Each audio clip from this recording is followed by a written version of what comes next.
Welcome to the Purpose Chasers podcast, where those who refuse to let odds or naysayers stand in their way come to chase and catch their true calling. I'm your host, Mark Crandall. In each episode, we shine a spotlight on artists and musicians who dare to dream bigger. You'll hear the real-world tactical moves these Purpose Chasers have taken to carve out their legacies, and I'll break down the marketing strategies you can swipe and implement today. Let's dive in and start chasing our purpose. Don't forget to leave a follow on Spotify or wherever you stream from. Let's dive into this episode.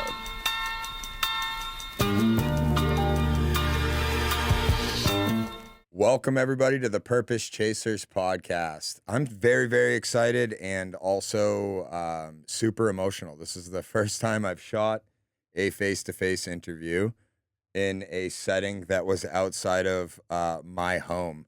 And I'm very, very honored to have Neff here and Nige and to be in Time is Money studio to do a podcast interview with Mr. Brady Watt, who is somebody that I've been following for years before Neff started collabing with him and working on his production stuff, and they've become friends. And watching you grind online to get to where you are in the spotlight that you're stepping into has been really, really, really powerful. And I know that a lot of people may be seeing you pop up on their feeds for the first time and thinking you're an overnight success. And I'm very, very excited to bring you on Purpose Chasers to share the story of how you are not an overnight success, that you have been grinding for a long time to get here. Brady, thank you so much for your time, man. I'm really honored to have you. Thanks for having us, and thanks for helping out my friend Neff. Well, he's an easy man to help out. He's one of the most kind-hearted humans that I know. We're going to kick this interview off with the question that inspires me as a purpose chaser and as an artist and as an individual that loves art. We did no prep for this interview, Purpose Chasers. None at all. I've anxiously been in my head all day about whether or not to draft up questions, but I did not. And I'm curious about this question. What artist, author, musician was the first to truly inspire you to go down the path of your musical calling? I always liked music. It was just very important to my life and my family and everything. So there was all those years of just listening. And when I turned 13, I started playing guitar. 14, started playing bass. Was there one musician? I could say he wasn't the first, but the most, like the guy that I look up to the most and did when I was a kid and still is Jaco Pastorius, the bass player. And he gets a lot of shine within the bass community. But outside of that, you can say that name and people don't know him. But he's the best bass player that ever lived to this day. He died young, but he was a total rock star. But jazz-wise, was on top of everybody, like as far as the skill goes and just the innovation. And there's just no one that was as good as him. But I just liked his whole thing. And his phrase was punk jazz, because he was like a rock and roller outlaw type of dude, but he was literally the best bass player that ever lived, playing with Herbie Hancock and Joni Mitchell, and just like he was the ultimate bass player. So I credit him as my number one guy to this day, and always will be, no matter where I go as a singer or whatever like that. It's always about Jaco Pastorius. Now that I got that, thank you. I love. Those of you who have listened to the podcast and followed or just jumping in, if you notice when Brady actually named the inspiration and then started talking about this inspiration, he lit up, smiled, and you could just, so that's the reason for asking that question. Thank you for answering it. So there you are, inspired to play bass. You just shared that you picked up bass around 13. Yeah, 14. I started playing guitar at 13, and then 14 started playing bass because my band needed a bass player. And my guitar, I was in a punk band at that time, Smash City, and Nashua, New Hampshire, and represent. We were already playing shows, packing out shows, VFW halls, $5 at the door, 14 years old, selling out shows, opening up for other giant punk bands. Like when I tell people I've been doing this professionally technically I was professional because we might have made $10, $20. But back then, that was Yeah, a good. couple That was bucks good is money. a couple bucks. $20 to get you some shit when you're a 14-year-old kid. So I've been professionally doing this since then. I guess that was the year 2000. And yeah, started playing bass at age 14. Never looked back, and I've pretty much played bass every day since then. There's maybe a handful of days I didn't. I can't remember one though. Yeah, I mean, I've been seeing clips of you online, like the amount of clips that I was seeing. I mean, this is years ago online. So you were not only playing bass every day, you at some point entered into a place of creating content every day. You loved bass enough that you were creating content I'm guessing every day, and or you're editing the content every day. It appeared to me watching you play on clips before you got the traction that you now have, right? Like what was that process of you playing in a band, selling out shows to go, man, I really want to build a following and kind of create, not kind of, or create a musical career myself? Well, I was doing it professionally, as in I've had no job since 2008. Since 14. Well, 14, I was playing professionally, but I still had jobs. I was working at Dunkin' Donuts, landscaping. Powerful. Yeah, I had different jobs. But then when I moved to New York, I was a busboy at Babo, and I got fired for not memorizing the cheese menu on the spot. And that was the last job I had. And that was 2008. So during that, I was like just playing bass for a living in New York City, which is hard. It's the number one city in the world for that profession. It's the hardest city in the world to make it. It's the best. It's where all the best musicians are.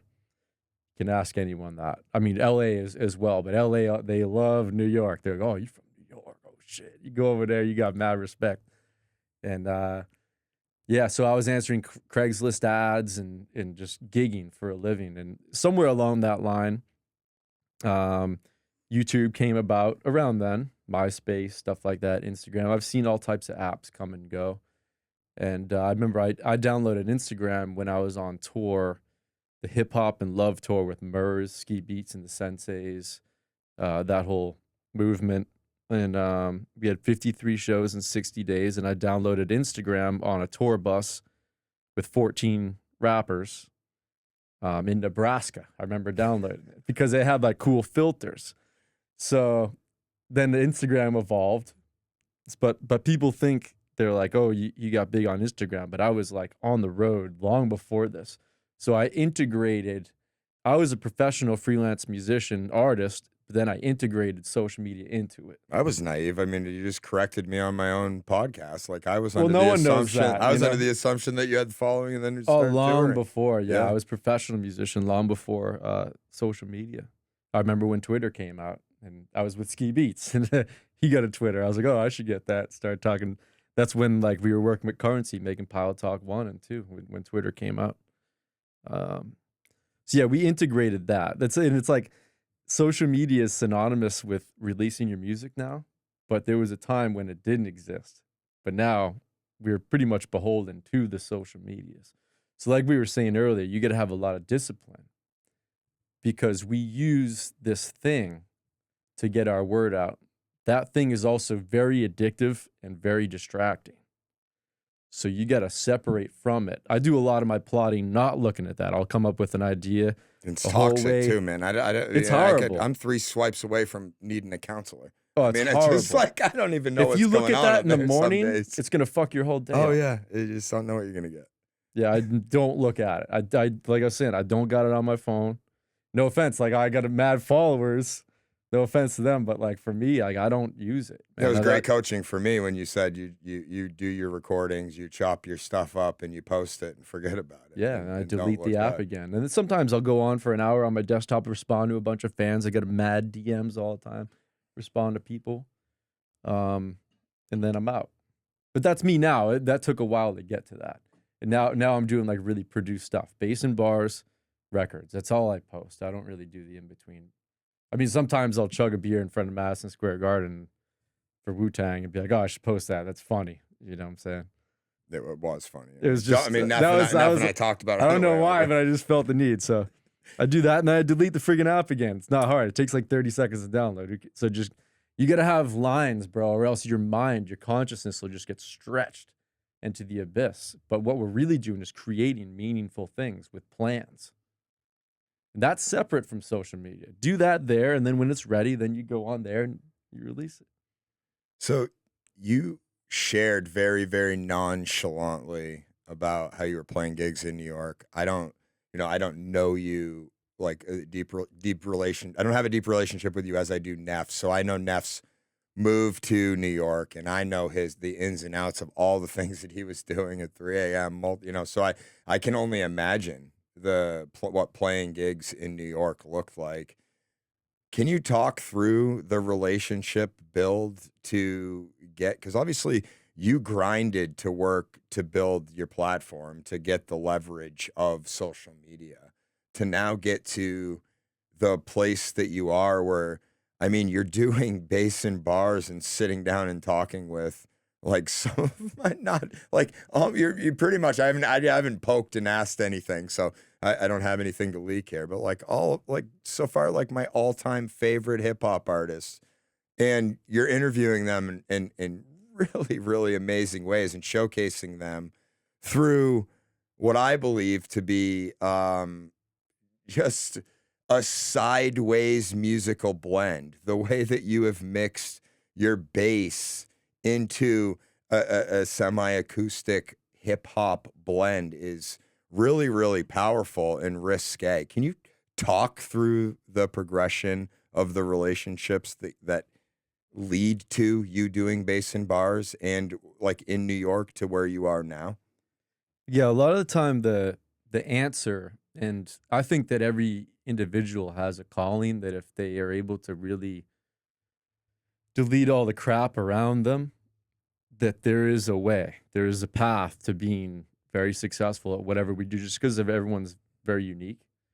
And it took a lot of years, a lot of experimentation, putting out tons of videos.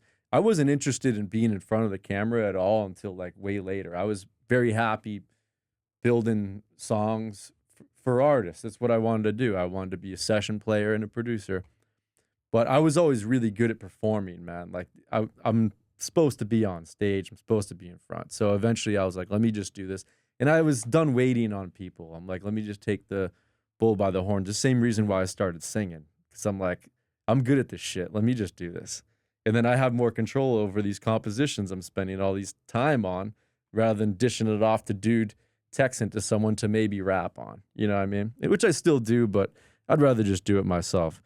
But as far as bass and bars goes, I had built relationships with a lot of rappers. A lot of people owed me favors, friends with people, and I'm signed to DJ Premier. So we had a conversation, me, Preem, and Ian, about, and I had an album ready, and we were talking about how to promote it. So Ian came up with the idea. He says, at this point, I'm the number one hip hop bass player. Even before bass and bars, I was. I don't know who else. I mean, please point them out, you know? So I had relationships with tons of people, and I just started calling them in. And then obviously Preem's got relationships, but Preem called Evidence in MC8. We shot both of those. I called Talib Kweli. I've been his bass player since 2009. Preem called Exhibit. And just using my own network, like what you're doing now. You're friends with Neff. Neff's friends with me. So now I'm here. There's a path of least resistance way to everything. It takes a while, but basically bass and bars is the most simplified version of, if you were to say, who is Brady Watt? Well, at that time, I was a very well-known hip-hop bass player. So what's going to work for Brady Watt? Probably playing hip-hop bass. What's the simplest way we can present that? Bass and vocal.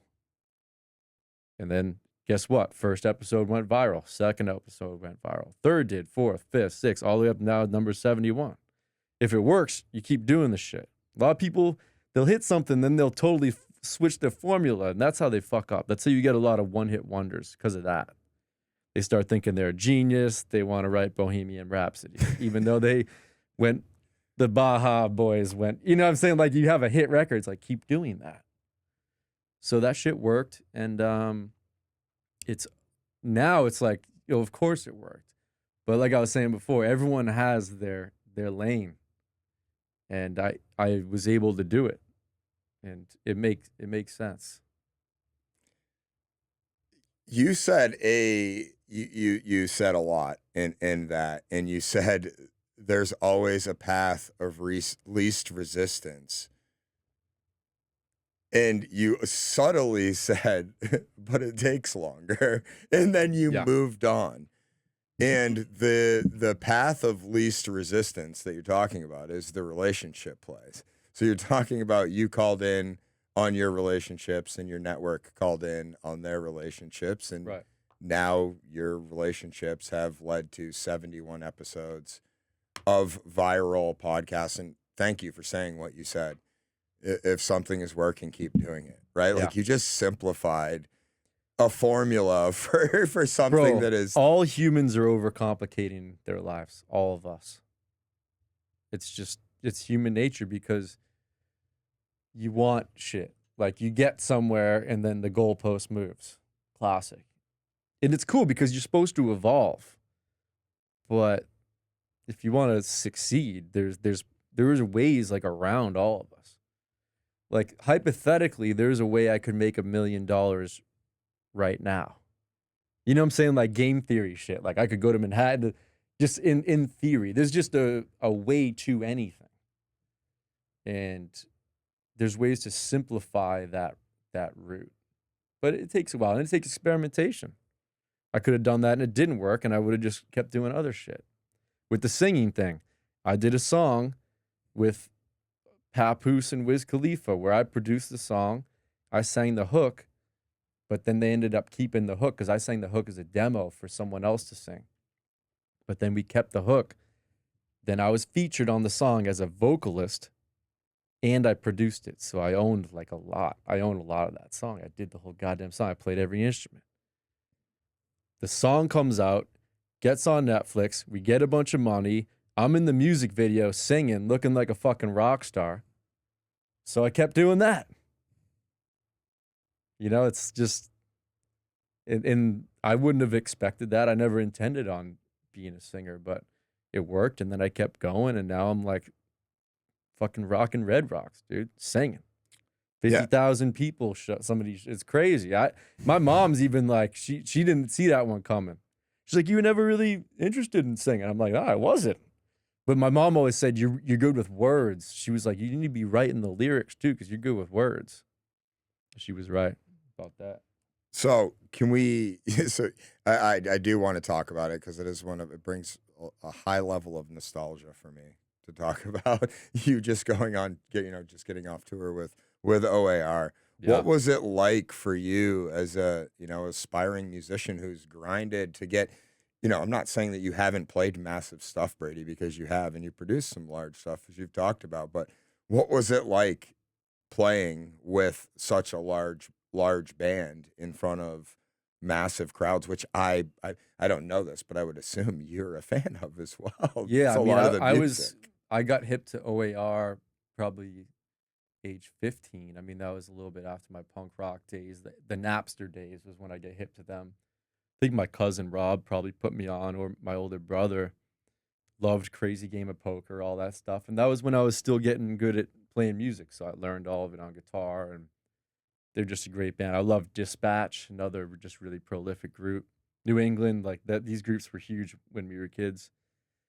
And I was a fan of them. I wasn't like checking up on them much over the years, but my manager, Ian Schwartzman, is really in tune with like me as a guy. We're really good friends. So I think he knew that I was a fan of them when I was a kid. He met Mark, the lead singer, and was like, yeah, I want you to work with Brady and Primo. And Mark was like really psyched about Primo. And he's like, I know Brady too. I've seen Bass and Bars. So he brought Mark into the studio, and it was a random collab. Like, not that I didn't think much of it. I was just like, all right, I'll try it. That's the other thing. I'm always down to try shit out, dude. Because you really don't know. Because that song that we wrote, Gonna Be Me, we wrote that right when we met. He took the guitar out the case, That song was magic. We wrote it. Neff was the engineer. Preem did the drums, and then that song became their single. And he told me that day when we wrote it, he's like, "This is gonna be our single. We're gonna do the music video. We're going on tour." He already had it in his head when we were still we hadn't even finished the verses yet. You know when you get a good song. Yeah. And so we finished the record, became their single, just like you said, and then he brought me on the tour, but it was only for 10 days. But he was like, "I want you to do Red Rocks. I want you to do Ravinia, Ocean's Calling," which was 50,000 people. That's the biggest show I've done to date. And Let's stop there for a second. I want to stop here for a second. That's So right. I don't know what it's like to hit a stage and go out there and get ready to perform for 50,000 people. Can you walk me through what it's like to look out and then to go out there and be like, it's my turn. Yeah, I've done so many shows now in front of I've done the big venues and the small venues, and I still do. You can still find me if I'm at a dive bar with my friends. I might end up playing at that dive bar that night. Like if the guitar is in the car, I'm in. I love playing. Yeah. So, dude, I swear to God, and I realized this at Red Rocks on stage 3 weeks ago, man. I was on stage in front of 10,000 people, and I was like, I don't care how many people's out there anymore. Doesn't matter. It's the same as if I'm playing the bitter end. It would be I'd be just as nervous as you playing for you three right now. It's the same thing, but it took a lot of years to get to that point. But yeah, the like stage fright thing, that's a muscle just like getting good at music. You get better after doing so many shows. Like I said, we did 53 shows in 60 days with all them rappers. That's all just like experience points. I've done mad shows, probably thousands of shows in my life. I'd have to add them up. Over 1,000. We just did 37 shows with O.A.R. in 50 days. It all just builds you up. But They did 37 and 50? Yeah, with O.A.R. with the tour buses. That's but yeah, insane. dude, I had an epiphany at Red Rocks. I was so grateful to be there, but I was like, it doesn't matter how many people's out there anymore. Because we're on in-ears. It could be any. So that was kind of a cool moment. I just like felt so comfortable, man. Yeah, I hadn't played those songs with them. That was my first time playing the whole set. So I had to learn like 30-something songs. In what time frame? I had a couple weeks. And but like we probably did 10 songs I had never even put fingers on. Like I've never played that song. And Mark calls it. Ding ding. He starts going, I gotta start playing. And you're just following your heart at that point? I mean, I'm good at hearing Yeah. it, and then I maybe have heard the song, and I'm like, I think the bridge goes to C sharp minor. Nailed it. So I'm playing the verse when I'm actually transcribing the bridge in my mind from memory. Yeah. But it's a lot of trust. It's a lot of trust, and I'm looking at his hands. I'm looking at Jerry for cues. Just, yeah. But trying to have fun, and also I'm good at where some maybe amateur people would be scared, or if something goes wrong, they get mad. If shit goes wrong, I just put a bigger smile on my face. People don't know. I've had cables break on live TV. People don't even know. Smiling. No one even noticed. Yeah, that's a skill. Putting a smile on. I mean, I'm a happy dude in general. No, stop. That's not a skill. It's not a stage. Yeah, you gotta do it. All right. You look like a dick if you get angry. I wasn't going to do this, Brady, but I want to know what the daily routine is that you go through to keep the mindset that you have, because you have dropped not one piece of negativity on this entire episode. And, I'm thinking right now, I got a friend, Tyler, who hit me up this week. Just a random guy. You see him on the street, he's just a dude, right? Like, he wants to start a YouTube channel, right? And so I know how all of it starts. It starts with you want to start a YouTube channel. And then if you grind, you'll get somewhere. Brady, what would you say to Tyler, who wants to start a YouTube channel, but is in his head around what you're talking about?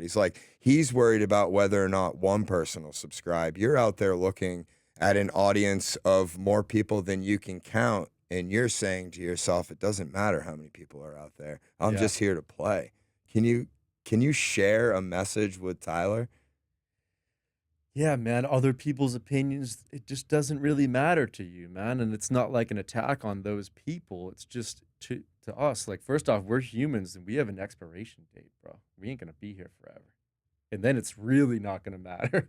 People's opinions, they're not even like, and there's gonna be a certain amount of people that think you're whack. Like, it just doesn't fucking matter, man. The less you give a fuck, the better you'll do. And it doesn't mean be a dick. It's just like, you gotta know that it doesn't affect you. But that's another thing that grows over time. You shed that over time. But just have a good plan and enjoy the process, because once you get to your goal, you're like, I just want to have 1,000 subscribers. Once you get there, your mind's gonna be in another place, and you're gonna be like, I need 10. You know what I mean? Like, I got a platinum record as a producer. Well, I need a platinum record as an artist. You know, it's like, once again, that's just human nature. Daily disciplines that go into your mindset to develop the kind of, I mean, do you Yeah, I have have one of a the very most, regimented schedule. let's run I'll through show it it to to end you. this episode, because you have one of the most positive mindsets of any guest I've ever had, man. This is like, I'll read it to you. This is Yeah. important for people to know. I have a checklist. It's called Habit, and I've done this for ages but writing in a notebook. I used to check things off because I'd rather get small things done every day. he's and got an app here it if you're adds listening. up a lot. So, and I haven't hit a bunch of these today because I was running out, but all the other days I did. So I wake up. I don't have an alarm clock, but usually I wake up at like 8. And if I'm smoked from the gym or whatever the hell, I just sleep a little later, whatever. I write 3 pages free writing, because that's just good at word generation. Every day. Every day. 3 pages of free writing. I meditate. I do breath work. I either do like mindfulness meditation or breath work, depending on how I feel. And a lot of time I do it outside, like in the sun. I got a dope like yard with my garden and everything. I usually do it out there. Acoustic. I practice acoustic bass for 30 minutes, electric bass for 30 minutes, vocal training 30 minutes, playing and singing for 30 minutes. So that's 2 hours of practice. And if you ain't doing that, but you're trying to be one of the best musicians in the world, you know, catch me later. 'Cause Catch me 2 outside. hours ain't really that much. But I tell people, if you can get an hour a day, that's good. But whatever it is your like ultimate craft is, you want to be putting down a certain amount of time every day, whether you feel like it or not. So even at the end of the day, I'm wicked tired. I'm like, fuck, I still got 30 minutes to do. I'll sit down and sing my whole album as if I'm on stage, and just by myself all the way through, just because I know I'm going to have to get out there and do it anyway. So just knock it out. And then music compose. I'll record something, whether I'm adding on to records I'm working on, which they're already always. You're recording something every day. It's like one of your. Yeah. I've got it all set up in the house. So a music end of that, and then a vocal composition of some sort. I'll write a hook. I'll write a verse. I'll work on a verse I had close. I just check it off. It's all good. Whether it's 15 minutes or an hour, it doesn't matter. Exercise. And this is Monday through Friday. Saturday and Sundays, whatever. Though I end up doing a lot of this stuff anyways. Call family, because just so I don't forget. Just call like, you're on. Call your mom. You know, usually I call my mom. Try to call every day, every other day. But that way I put it in my calendar so I don't forget that part. Check in with somebody. Read. I read right before bed. And I don't bring my phone into my bed, bro. That shit'll keep you awake even if you ain't like looking at it. My phone's gone. I just read before I go to sleep, and I pass the fuck out, bro. It's the best way to fall asleep. And most people would think that you're just grinding on the internet day in and day out to get to where you are. Nah, not much of that. I'm thinking outside of that, and then I log on and do it, and then I'm out building the next thing. And building. People lose a lot of time. It's like it's like an investment. Like they're slipping. They're losing change from all this in between crap. And I'm not perfect, but like I'm just very conscious of that. My time. Speaking of your time, I'm going to thank you for coming on the Purpose Chasers podcast, man. I am man. so grateful to have you on and to see the relationship that you've built with Neff and to see the success that you're having. I mean, to see you go on tour with O.A.R. and I'm really even more excited now to hear that you're like, it sounds like your greatest excitement comes from playing live. Yeah. I'm really excited to see what opportunities open up from what sounds like you just absolutely rocked a tour with them. So, Brady, there's thank you. more coming, man. And there's I have a single coming out on August 13th. Always Tequila. That's my next single. And there's a lot of big announcements after that. And there's bass and bars once a month. Just keep doing that. I mean, my goal now is to release one project a year, like one album, EP a year, like forever, for like the next 20 years. Oh, so you're on I want to have a crazy catalog. He's on the terminology of songs. I love terminology songs. path. 56 albums now. Yeah, man. 55. I just think it's that's what I like doing. That's what I'm gonna keep doing, and I intend on doing bass and bars forever. But it took a while to have this finite of goal. It took a long time, and but now I have it. Now it's good to know what I need to do. Bass and bars, Brady Watt records. There's other shit. I'll produce other people, but I'm just not. I know what my focus is, and I just focus on that. And those things you said, I'm going to do them forever. And I plan on doing Purpose Chasers forever. So yeah, and you will never fail. It's just going to get bigger. It's just like the law of nature. It just works. Brady, thank you for your time. Purpose Chasers, thanks for tuning in to my first nervous live episode face-to-face here in Time is Money Studio. That's a wrap on this episode of the Purpose Chasers podcast. If you're ready to take action, don't wait. Head over to thepurposechasers.com to access notes, resources, and a host of other tools to keep you moving forward. And if you want to supercharge your digital presence, visit scaletosaleconsulting.com to partner up with my team and amplify your impact. Let's turn your purpose into your biggest asset. Until next time, keep chasing, keep creating. Your purpose awaits.